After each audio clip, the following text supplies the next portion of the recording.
देखिए, प्रधानमंत्री मोदी जी ने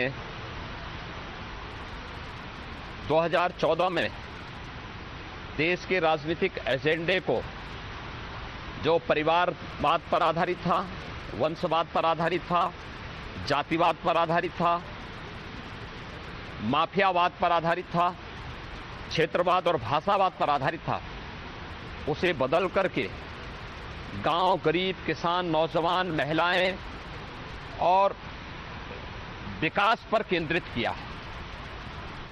आपने पूरे चुनाव के अंदर देखा होगा, हम विकास की बात करते थे, विपक्ष जातिवाद की बात करता था। हम राष्ट्रवाद की बात करते थे, विपक्ष जिन्नावाद की बात करता था। हम लोग नौजवानों के कल्याण की बात करते थे, विपक्ष पाकिस्तान का गुणगान गाता था। उनके पास मुद्दे नहीं थे और वह इस उधेड़ बुन में था कि आखिर किन मुद्दों को उठाएं जिससे अधिक से अधिक लोगों को गुमराह किया जा सके। लेकिन ऐसा नहीं है। 80% सीटें भारतीय जनता 80% से अधिक सीटें भारतीय जनता पार्टी ने 2014 में जीती, 80% सीटें 2017 में जीती, 80% सीटें 2019 में जीती और फिर एक बार 300 पार का लक्ष्य जब प्राप्त होगा तो 80% सीटें भारतीय जनता पार्टी की झोली में जाएंगी। तो ये है आपके 80-20 का खेल। लोग तो इसका क्या क्या मतलब निकाल रहे थे, आप पर कम्युनल एजेंडे का वार कर रहे थे, आप 80% सीटों की बात कर रहे थे। क्या लोग आपको जानबूझकर मिसअंडरस्टैंड करते हैं?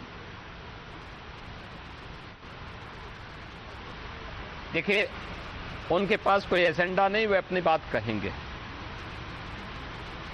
और मेरे पास जो तथ्य हैं मैं उसके आधार पर, उन तर्कों के आधार पर अपनी बात को रखूंगा। विकास और लोक कल्याण का जितना कार्य भारतीय जनता पार्टी की डबल इंजन सरकार ने किया है, इससे पहले कभी नहीं हुआ था। और मैं फिर इस बात को कह सकता हूं कि अगर आप इंफ्रास्ट्रक्चर डेवलपमेंट की बात देखें, गोरखपुर का खाद कारखाना लोगों ने उम्मीद छोड़ दी थी, 1990 में बंद हो गया था। आज एक खाद कारखाना प्रधानमंत्री जी के कर कमलों से फिर से प्रारंभ हो चुका है। पूर्वी उत्तर प्रदेश में चीनी उद्योग सपा बसपा की सरकार में बंद हो गया था, उन्हें फिर से चालू किया गया है। यहां का चीनी उद्योग एक बार फिर से एक नई गति के साथ आगे बढ़ता हुआ दिखाई दे रहा है। यही नहीं, आपने देखा होगा कि पूर्वी उत्तर प्रदेश में आज इंफ्रास्ट्रक्चर डेवलपमेंट के जो कार्य हो रहे हैं, पूर्वांचल एक्सप्रेसवे हो, देश का नंबर 1 वाटरवे नंबर 1 हल्दिया से वाराणसी के बीच का कार्य हो, या फिर हाईवे का एक अच्छा संजाल बिछाने का कार्यक्रम हो, ये सभी पूरी प्रभावी ढंग से लागू हुए हैं। इन्होंने पूर्वी उत्तर प्रदेश की पूरी तस्वीर को बदला है, उत्तर प्रदेश की अर्थव्यवस्था को एक नया आयाम दिया है और इसीलिए विकास के इन मुद्दों पर विपक्ष चर्चा नहीं करना चाहता। मेडिकल इंफ्रास्ट्रक्चर का आप देखेंगे, पहले 2 संस्था थे पूर्वी उत्तर प्रदेश में, एक गोरखपुर में बीआरडी मेडिकल कॉलेज और वाराणसी में बीएचयू। आज अगर आप देखेंगे, हर जिला एक मेडिकल कॉलेज बनाने की या तो बन चुका या बनने की ओर अग्रसर है। ये चीजें बताती हैं कि भारतीय जनता पार्टी की सरकार में विकास हुआ है। आजमगढ़ में महाराज सुहेलदेव के नाम पे विश्वविद्यालय बन रहा है। ये भारतीय जनता पार्टी सरकार की कार्यपद्धति को बताता है। गरीब कल्याणकारी योजनाओं के माध्यम से अगर आप देखेंगे, 43.5 लाख गरीबों को एक आवास मिलना, 2,61,00,000 गरीबों को शौचालय का लाभ मिलना, 1,21,000 गांवों में विद्युतीकरण के कार्य को पूरा करने के बाद 1,43,00,000 गरीबों को निःशुल्क विद्युत के कनेक्शन मिलना, 1,67,00,000 गरीबों को रसोई गैस के कनेक्शन मिल जाना। और यही नहीं, 15 करोड़ गरीबों को कोरोना कालखंड में महीने में 2 बार राशन की सुविधा उपलब्ध होना, प्रवासी और निवासी कामगार और श्रमिकों को स्किल मैपिंग के माध्यम से उन्हें रोजगार और उनकी जीविका को बचाने का कार्य होना, ये सभी तो भारतीय जनता पार्टी की डबल इंजन सरकार में हुए हैं। तो स्वाभाविक रूप से विपक्ष के पास मुद्दा नहीं, इसलिए वह दूसरे मुद्दों पर चर्चा करती है। हमने विकास और सुशासन के मुद्दे पर चर्चा की है और इंफ्रास्ट्रक्चर डेवलपमेंट जो कहा वो करके दिखाया। फर्टिलाइजर कारखाना इसका उदाहरण है, पूर्वांचल एक्सप्रेसवे इसका उदाहरण है, एम्स गोरखपुर इसका उदाहरण है, एम्स जैसा संस्थान काशी में और कैंसर संस्थान वाराणसी में जी इसका उदाहरण है। इसलिए भारतीय जनता पार्टी जो कहती है सो करके दिखाती है। योगी जी, आप जहां बैठे हैं आज फर्टिलाइजर कॉरपोरेशन ऑफ इंडिया के गोरखपुर के प्लांट के बाहर बागीचे में, मेरा खुद का बहुत करीबी नाता है इससे, क्योंकि फर्टिलाइजर कॉरपोरेशन में ही मेरे पिताजी ने अपना कार्य शुरू किया था 55-56 1956-57 में, और हमारा बचपन फर्टिलाइजर कॉरपोरेशन ऑफ इंडिया की कॉलोनीज में गुजरा है, मेरा बचपन भी। किस तरह से ये कारखाने बंद हुए थे, मैं बिहार में पली बड़ी, ये गोरखपुर यहाँ भी आना जाना रहता था और बहुत मायूसी थी। कम से कम फर्टिलाइजर कॉरपोरेशन और पब्लिक सेक्टर अंडरटेकिंग्स में आज इस कारखाने को चलता देखकर मुझे खुद इस बात की याद आ रही है जो बचपन में हमने देखा था। तो ये तो बड़ी पहल हुई बीजेपी की सरकार की तरफ से कि ये कारखाने दोबारा चल गए हैं। लेकिन मैं आपसे पूछना चाहती हूँ, गरीब कल्याण योजना जिसमें राशन लोगों को दिया जाता था, लोग अटकलें लगा रहे हैं कि ये सिर्फ चुनाव तक था, शायद चुनाव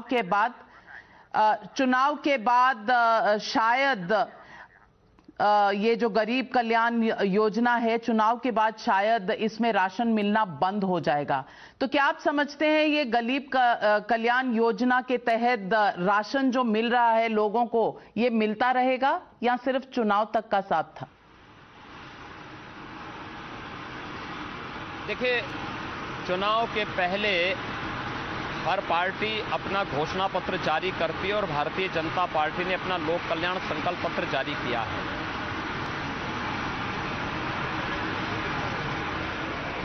गरीब कल्याण योजनाएं हमारे लिए वोट पाने का मात्र माध्यम नहीं है, यह हमारे एजेंडे का हिस्सा है।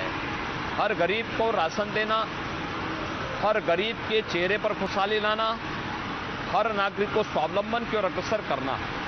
और भारतीय जनता पार्टी विकास, सुशासन और राष्ट्रवाद को ही अपना एजेंडा मान करके चली है और उसमें गांव का विकास भी है, गरीब का उत्थान भी है, अन्नदाता किसानों के चेहरे पर खुशहाली भी है और उन सभी के जीवन में व्यापक परिवर्तन लाना भी भारतीय जनता पार्टी का उद्देश्य है और भारतीय जनता पार्टी इसके लिए कार्य करेगी।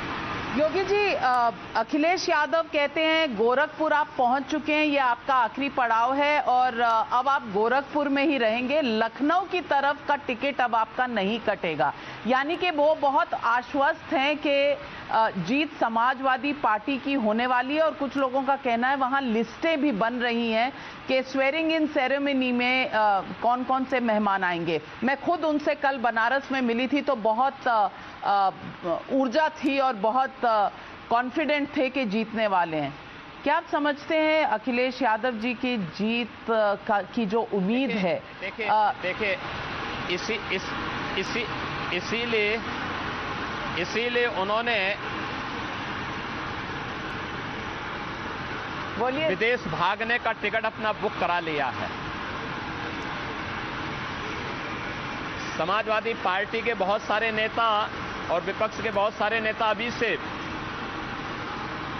विदेश भागने के लिए अपनी बुकिंग करा रहे हैं। हम लोग तो यूपी में हैं, गोरखपुर भी यूपी का पार्ट है। मैं लखनऊ में भी हूं, गोरखपुर में भी हूं, वाराणसी में भी हूं, हर जगह पर मैं मौजूद हूं। योगी जी, डिंपल यादव जी ने कहा कि आप ये जो वस्त्र पहनते हैं, केसरिया गेरुआ कह लीजिए, ये जो वस्त्र है, ये वस्त्र दिखाता है कि कहीं ना कहीं ये जंग लगने का प्रतीक है। उनको आप क्या जवाब दें?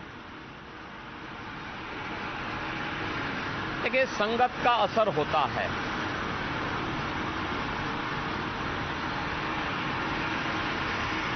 जैसे संगत होगी वैसे संस्कार होंगे। दूसरा, राम भक्तों पर गोली चलाने वालों से आप क्या उम्मीद करते हैं? क्या वे लोग संतों का सम्मान करेंगे? कभी नहीं। ये उम्मीद ही नहीं करनी चाहिए। और मुख्तार अंसारी के बेटे खुलेआम भाषण दे रहे हैं, अब्बास अंसारी, और कह रहे हैं कि हमने बात कर ली है और अब किसी भी पुलिस वालों का तबादला नहीं हो जाएगा। जब समाजवादी पार्टी की सरकार आ जाएगी, 6 महीने लोग यहीं पर रहेंगे ताकि उनसे हिसाब बराबर किया जाए, बदला लिया जाए। ये जो स्टेटमेंट है, जनता जनार्दन उन्हें इस लायक छोड़ेगी ही नहीं कि वे बदला लेने लायक रहे। तो योगी जी, आपने कहा कि और आपने चुनाव जब शुरू किया था और आप जब पहली बार लखनऊ आए थे तो आपने कहा था कि 1 रुपया जो सरकार देती है उसमें से 10 पैसे ही पहुंचते हैं गरीब के पास। ये 5 साल के कार्यकाल में जब आपकी सरकार रही है तो ये पैसे कुछ बढ़े हैं? लोगों को 1 रुपए की जगह अब कितना मिलता है? देखिए, आप अगर 1 रुपया शासन भेजता है तो 1 रुपया गरीब के खाते में जाता है। पिछली सरकारों की ये विफलता थी कि वह जनता को उसका हक नहीं दे पाते थे।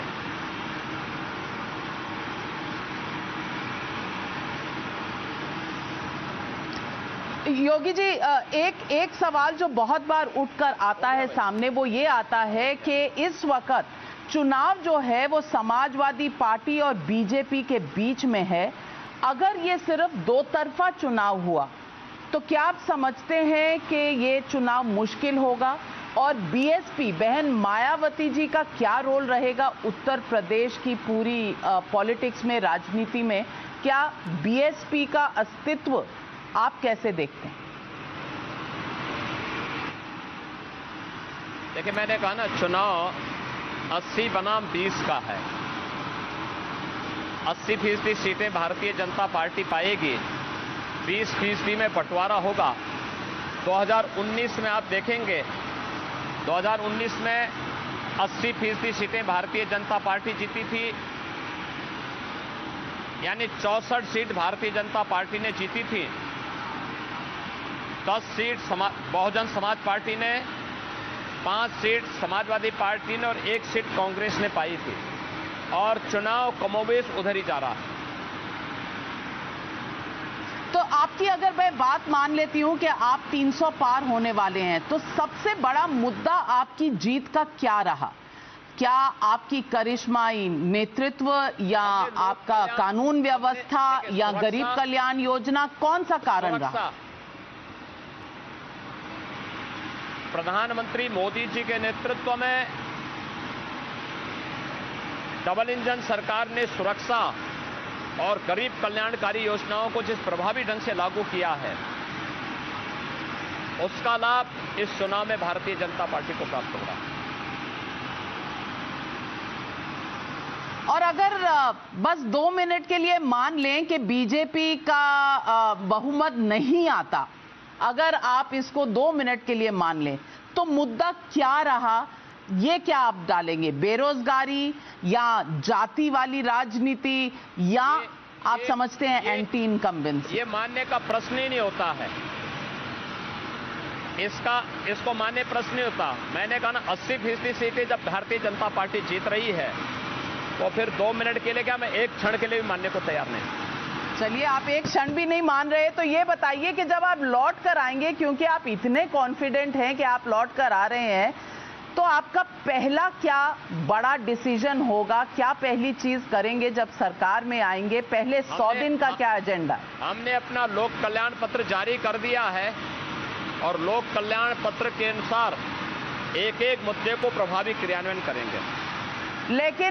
लेकिन योगी जी, लोग कहते हैं कि उत्तर प्रदेश में पिछले 35-40 सालों से कोई भी मुख्यमंत्री दोबारा लौट कर आया नहीं है, तो क्या इतिहास बदलने का पूरा ठाना है आपने, या तो हम आ रहे हैं, उसी मिथक को तोड़ने के लिए आ रहे हैं। आपने कई ऐसे जो कहते हैं ना कि कई ऐसी मिसालें रखी हैं। पहले कोई मुख्यमंत्री नोएडा नहीं आया करता था क्योंकि माना जाता था कि अनलकी है, जो नोएडा आता है वो कभी चुनाव नहीं जीतता। आपने ये सारी जो भ्रम है, सारे मिथक तोड़ दिए हैं आपने। आपको लगता है ये तोड़ पाएंगे? बड़ा चैलेंज है। उसी मिथक को तोड़ने के लिए हम लोग आ रहे हैं और चुनाव में इसी मिथक को तोड़ने के लिए। मैं ये भी पूछना चाहती हूं कि अखिलेश यादव अगर आपके सामने एकदम आ जाते हैं एकाएक, तो आप उनसे क्या कहेंगे? जैसे आपसे बात कर रहा हूं ऐसे उनसे बात करूंगा। कभी हुई चुनाव के दौरान आपका आमना सामना हुआ?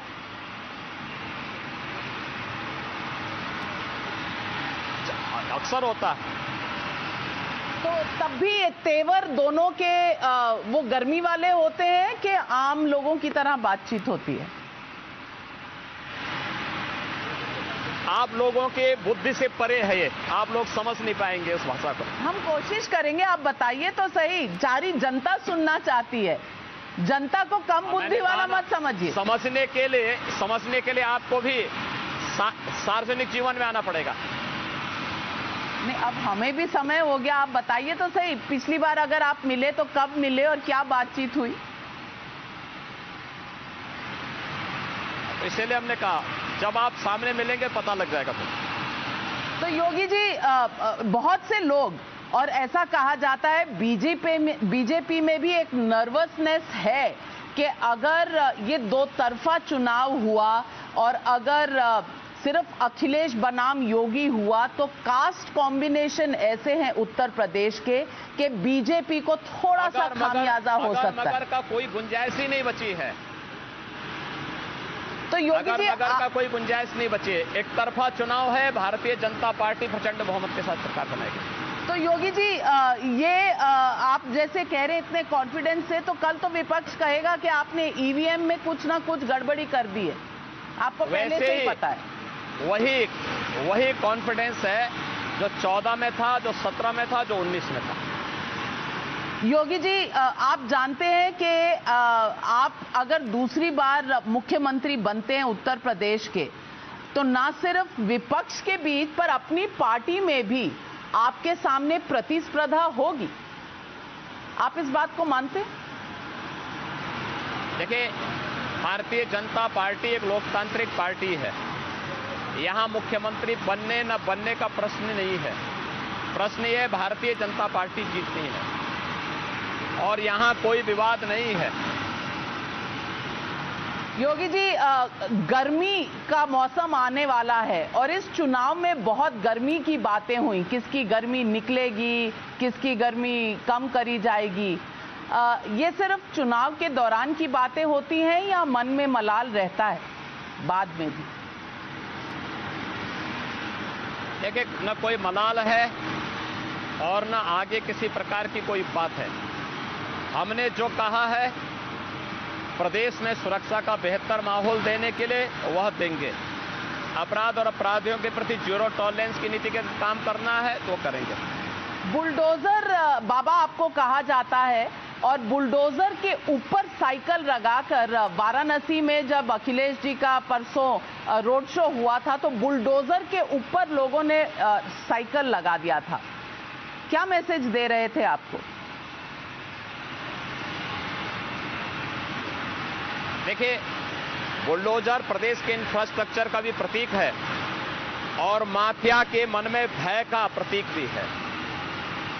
और ये बुलडोजर 10 मार्च के बाद फिर अपना काम शुरू करेगा। तो साइकिल आम आदमी का प्रतीक है, साइकिल से आपको इतनी परेशानी क्यों है?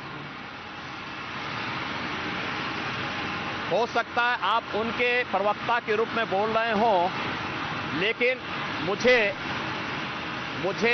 बहुत साफ कहना है, भारतीय जनता पार्टी प्रचंड बहुमत के साथ सरकार के रूप में बना रही है और बनाएगी। योगी जी 54 सीटों पर चुनाव कर और साइकिल की कोई तुलना नहीं हो सकती। नहीं, साइकिल तो मैंने सिर्फ साइकिल कहा, साइकिल सिर्फ समाजवादी पार्टी थोड़ी होती है, साइकिल तो साइकिल होता है। बोला आपको बार बार उसकी याद आ रही, इसलिए मैं बार बार कह रहा हूं। मैं देखकर आई कि भीड़ उमड़ रही है और लोग कह भी रहे हैं कि भीड़ उमड़ रही है, तो क्या ये जो अखिलेश यादव के सारे रोड शोज में, रैलियों में भीड़ उमड़ रही है, अच्छी बात है। तो ये कोई संदेश नहीं है कि ये अच्छी बात है? नहीं, बहुत अच्छी बात है। ये संदेश नहीं है कि शायद लोगों का रुख उस तरफ हो रहा हो? देखिए, लोगों का रुख क्या है, ये तो ईवीएम में कैद हो चुका है। जो कुछ बचेगा वो कल 7वें चरण में फाइनल हो जाएगा, और मैंने जो कहा परिणाम उसी रूप में सामने आ रहे हैं।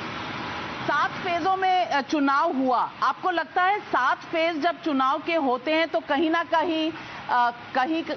कहीं थोड़ी सी थकावट आ जाती है? 6 फेज हो चुके हैं, कल 7वां फेज है, कहीं लोगों में थोड़ी थकावट आती है, नेताओं में थोड़ी थकावट आती है, आप ऐसा समझते हैं?